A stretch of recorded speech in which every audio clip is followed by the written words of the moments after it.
Bravo à l'Afrique qui s'éveille et qui se réveille. Bravo à l'Afrique de la Renaissance. Nous célébrons ici l'Afrique de la Renaissance, notamment avec les pays nouvellement souverains. Oui, et quand nous parlons des pays souverains, nous parlons de l'ensemble des trois pays, à savoir le Mali, le Burkina et le Niger. Nous leur disons bravo et qui sont entrés dans une alliance qui ont refait la carte géopolitique de l'Afrique avec un nouveau pays qu'on pourrait appeler le Liptako Gourma, l'alliance des États du Sahel. Nous leur disons bravo. Aujourd'hui, nous allons partager les nouvelles de ces trois pays ou de ces seuls pays de cette alliance.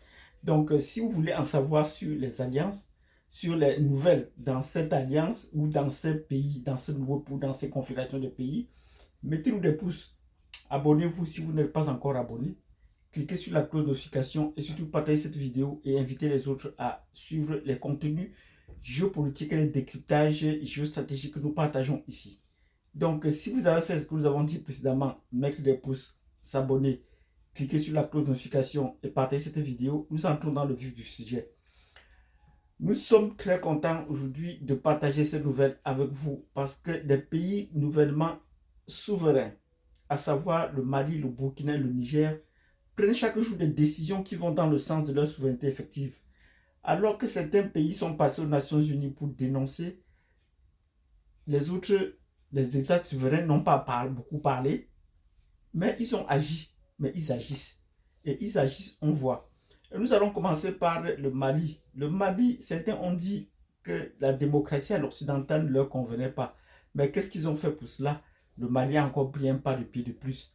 Le Mali a donc suspendu cette semaine, depuis la semaine dernière, les, les élections présidentielles qu'ils devaient organiser en février 2024. Nous leur disons bravo. C'est à eux de fixer le calendrier, ce n'est pas quelqu'un d'autre.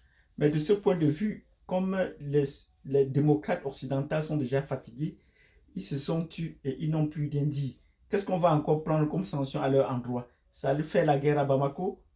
On ne trouve pas. Donc nous disons bravo au Mali qui a maîtrise maintenant, qui va élaborer son propre calendrier, non plus sous la pression, mais qui va suivant ses échéances de souveraineté, souvent ses désirs, souvent sa planification.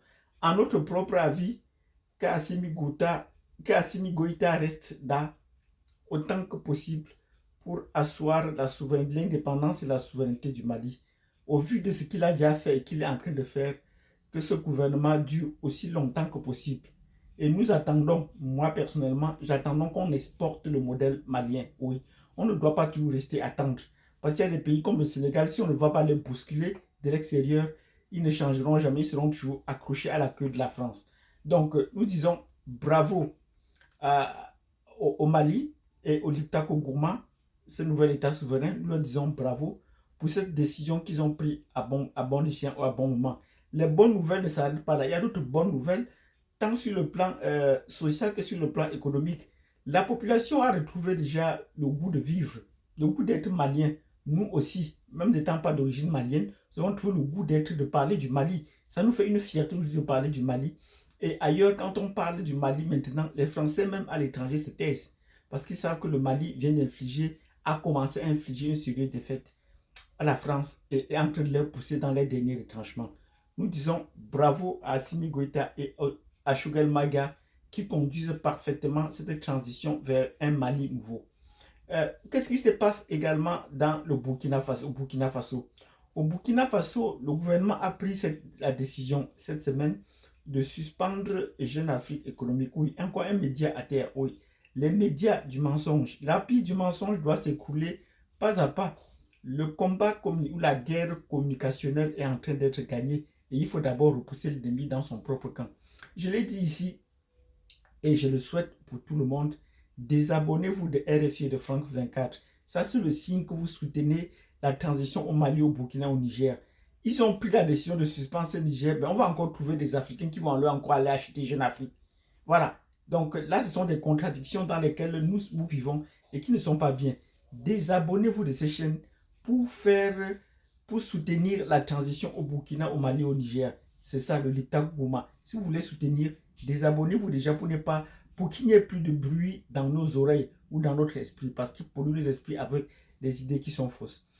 Et enfin, nous allons dire bravo au gouvernement du Niger qui a pris officiellement acte de la décision de Macron après avoir craqué. Macron a craqué, nous avons dit dans la dernière vidéo, et a annoncé le départ des troupes françaises du Niger. Nous disons bravo à la France qui a su prendre cette décision à temps. Mais malheureusement pour nous, ça reste un goût inachevé. Nous aurons souhaité que le départ des troupes françaises du Niger se fasse sans délai, comme le dit le ministre Abdoulaye Diop du Mali. Un départ sans délai. Pourquoi est-ce qu'ils doivent prendre près de 6 mois pour partir? Nous comprenons qu'il ne faut pas, ils disent qu'il ne faut pas les bousculer, qu'il ne faut pas se faire dans la bousculade, mais c'est le temps pour eux de dévaliser le Mali. Oui, il faut les suivre de très près, c'est le temps pour eux de dévaliser le Mali. Toutes les richesses qu'ils ont engrangées, toutes les partants, ils vont le déménager avant de partir. Et le temps d'organiser la rébellion. Oui, parce que un de leurs spécialistes encore des questions africaines disait sur une des chaînes de télévision, j'ai vu ça passer quelque part, et puis il expliquait que maintenant ils ont la latitude d'attaquer le Niger de façon inofficielle, puisqu'ils ne sont plus présents officiellement. Bon, on les attend de ce côté. Nous pensons que notre couleur est également à notre avantage à ce moment. Parce que là, s'ils veulent faire cela, les blancs seront déjà toute la cible parce que là, on ne connaîtra plus qui sera qui. Donc nous disons bravo au peuple du Niger qui en a pris acte et qui mobilise la population et dont le peuple a le plein soutien. Notre peuple soutient totalement les officiels. Nous leur disons bravo et nous souhaitons que les autres pays prennent le pas. Nous allons faire une vidéo spéciale sur la République centrafricaine parce que pour le moment, nous sommes dans une situation un peu trouble sur la République centrafricaine. Nous ne savons plus où va la République centrafricaine. Donc nous allons faire une vidéo spéciale sur la République centrafricaine et pour essayer de comprendre ensemble, vous allez me laisser dans les commentaires où va Touadéra, où Touadéra veut mener la République centrafricaine. Est-ce qu'il veut le ramener dans la France-Afrique? On va voir tout cela. Ou est-ce qu'il veut le maintenir dans le cercle de la Russie? Dans une autre vidéo. Donc si vous avez compris cette vidéo où nous avons partagé les bonnes nouvelles qui viennent du Liptako Goma et les nouveaux États souverains au Mali, au Burkina et au Niger, mettez-nous des pouces. Abonnez-vous. Pour ceux qui ne sont pas encore abonnés, cliquez sur la cloche de notification. Et nous vous donnons rendez-vous à la prochaine vidéo sur les bonnes nouvelles en province du Liptako Gourma. Merci et à tantôt.